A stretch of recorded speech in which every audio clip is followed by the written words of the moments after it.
To the crisis at our southern border, a new report out from a group of Republican senators finding that $2 billion of your tax dollars are going to the Biden administration's efforts to stop construction of the border wall. $2 billion. That's $3 million spent every single day to prevent the wall from being completed. Meanwhile, the Biden administration also spending money to bus migrants to their chosen destinations in the U.S.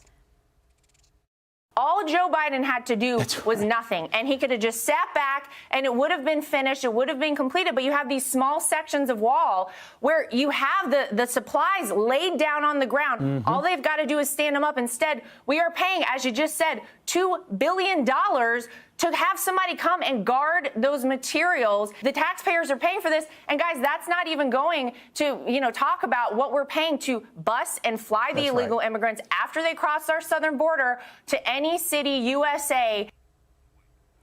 And Texas now arresting illegal immigrants because the Biden administration will not. Texas Governor Greg Abbott says if migrants are caught trespassing, they could go to jail for a year.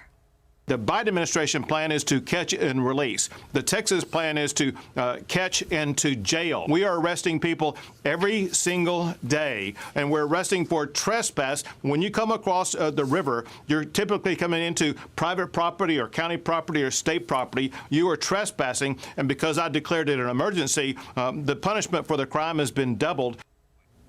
Katie, this is incredible because I have seen the equipment out there. I've been there down at the border twice now to see it up close, with my own eyes. And I've seen the equipment there.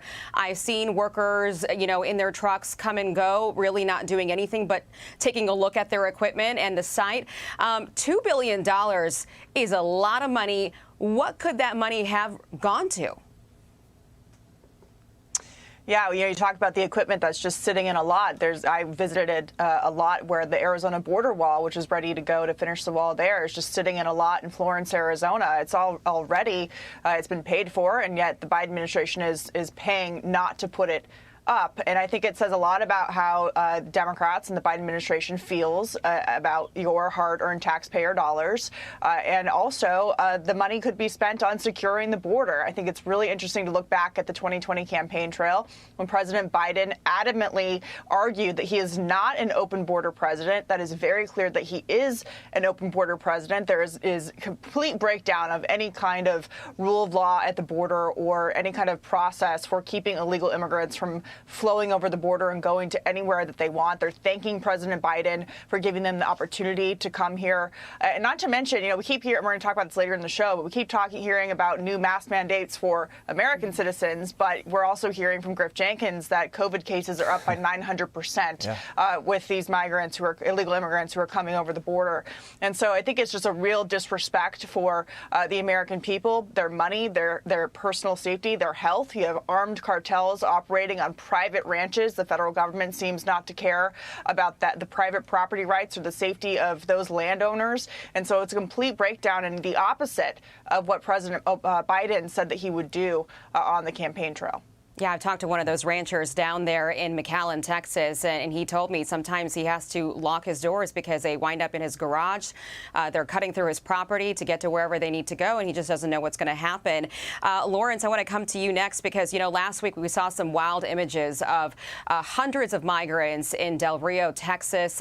They were at one of the areas where the border wall was, and you could just see how overwhelmed Border Patrol agents were. Some migrants were trying to push through those agents to get across onto U.S. soil. And if that wall hadn't been there, I mean, it's hard to imagine how Border Patrol agents would have been able to handle that situation. And it's not just folks coming from Central America. We've seen more and more Haitians coming over, people from Cuba, India, Romania. I mean, talk about how, it's not just people seeking a better economic life, but some people might be taking advantage of this open back door. 100%, and it's a criminal enterprise that allows this to happen. You know, when I was at the border reporting 3 years ago, we interacted with 3 Chinese nationals that made their way to the southern border. This has always been the spot that illegals want to go to because it's easier to make that journey. What has changed is that you have an administration that is open to this. The fact is that we're playing a semantics game. Joe Biden was for a border before. He was for fencing.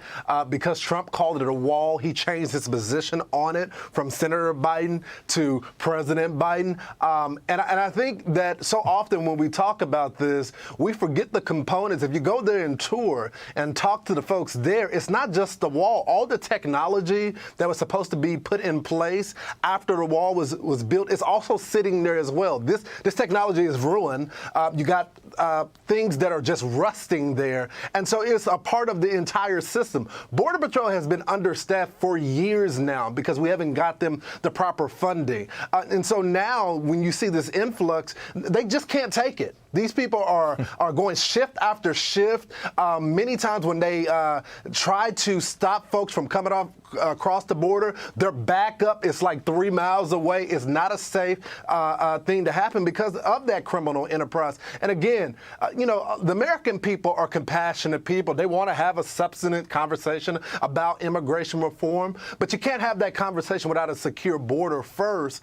And it just, when you look at the polling right now for the Biden administration, this is one of those moments where Americans are saying, look, we're tired of this, and they don't seem to be moving on the issue. So again, I think you're going to see consequences for this on those local border states that have been Democrats for years. We've already seen some of those areas flip to the Republican side. So when is enough going to be enough for the Biden administration? I don't know. Yeah, it's a good question. You know, we just mentioned the migrants that are coming from all over the world at the southern border. We also mentioned those pictures from Del Rio. Our own Bill Maloogian was there last week. He spotted hundreds today in Del Rio, Texas, coming across. Bill, what have you seen? Yeah, Aisha, good afternoon to you. Look, the administration can claim all they want that they're making, quote unquote, extreme progress down here at the border, but that's just not based in reality or it's not reflected by what we're seeing on the ground here or by Border Patrol's numbers. And the summer heat certainly is not slowing anything down here. We saw one of the biggest groups we've ever witnessed this morning, and we'll start showing you some of the video, starting with this. Take a look. This is exclusive video we got from the Mexican side of the Rio Grande. This is over in Ciudad Acuña, the Mexican city, directly across from where we are here in Del Rio. This is where we watched those migrants starting to cross very early this morning. Hundreds of them. They just walk right across the Rio Grande when the river is running lower. Sometimes they'll throw down their ID cards or their passports before they make the journey. Now take a look at this piece of video from a drone as they approach where we're standing here next to the border gate. This was a massive group of at least 350 migrants who came up to the gate here. And this is like the 4th time we've seen this happen this week. A group of well over 250. Massive surge happening here in Del Rio. Take a look at this third piece of video we shot on the ground here. As you guys were talking about, these migrants are coming from all over the world. We were talking to them. Mostly they're from Haiti. There's some from Cuba, some from Venezuela, some from Brazil. There was a couple from Ghana we talked to. We've been seeing more from Africa, from Senegal. And what ends up happening is they open up those gates. You take a look at this video right here. They open up the gates. Border Patrol lets every single person through. They put them on vans. They put them on buses. They take them away. One final point to wrap up. The Border Patrol sector chief down in the Rio Grande Valley just put out on Twitter that this week alone, in 1 week, they apprehended more than 20,000 migrants in 1 week just in that sector. That's enough to fill the entire capacity of Staples Center. We'll send it back to you. Wow. Incredible reporting. Thank you so much, Bill Maloogian, live in Del Rio, Texas. Joey, I got to come to you. I mean, we've already now seen more than 1 million crossings from illegal migrants coming across the border. And there is a lot of concern on the ground and among Congress men and women about Title 42, this pandemic-related restriction that is bound to be lifted at some point. It's pandemic-related. One day the pandemic is going to be over, and all of a sudden, you know, there's going to be even less of a restriction for these migrants and for these cartels that are smuggling these people in. What are your fears, your concerns about when that day comes? Well, I don't know if Democrats believe the pandemic will be over. Maybe that's their one single incentive for it to be over, is that they can bring more illegals into the country. You know, there's a term when it comes to government spending called waste, fraud, and abuse, and that's exactly what's happening. They're wasting taxpayer dollars. They're defrauding them of the investment they've already made by letting this equipment ruin, and they're abusing our policy-making system for partisan politics. This is a self-inflicted wound. If you're the Democrats, 10 years ago, you should have decided to fund the wall and call the Republicans bluff, because Republicans have said secure the border, and we'll look at amnesty, and we'll look at DACA, and we'll look at all the policy things that Democrats want. So if you take them at their face value on what they want policy-wise, which is they say to give the immigrants that are in this country a chance at the American way of life, then they should have funded the border wall and said, look, that's done. Let's do these policy-making decisions. As a matter of fact, that's exactly what President Trump put on the table, and Nancy Pelosi rejected it. So if your only thing against the border wall is to say it doesn't work, then build it and prove it.